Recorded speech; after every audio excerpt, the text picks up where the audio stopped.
Robert John Bardo was only 19 years old when he committed the crime that would forever change the way America looked at celebrity culture. Born in January of 1970 in Tucson, Arizona, he was the youngest of 7 children in a family marked by discipline and distance. His father had served in the Air Force, and his mother was a Japanese national.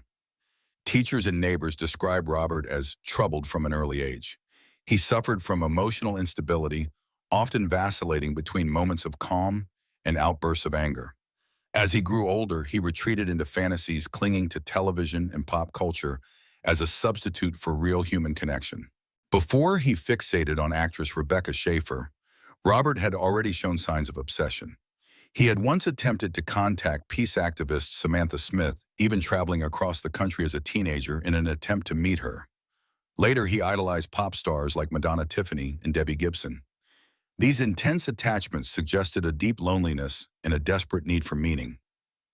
When Rebecca appeared on the sitcom My Sister Sam in the mid-1980s, Robert found someone to elevate into an almost divine figure.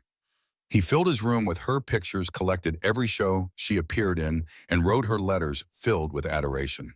At first, Rebecca responded kindly to one of his letters, even adding a peace sign and a heart. But this brief exchange fueled Robert's fantasy that they shared a special bond. Over time, that fantasy twisted into possessiveness. When Rebecca took on more mature roles, including a scene in a film that challenged Robert's view of her innocence, his admiration turned into rage.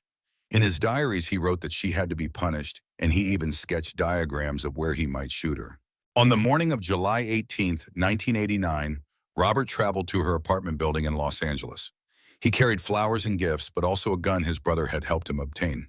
When Rebecca answered the door, she was polite but firm, asking him to leave. He did so briefly, only to return an hour later.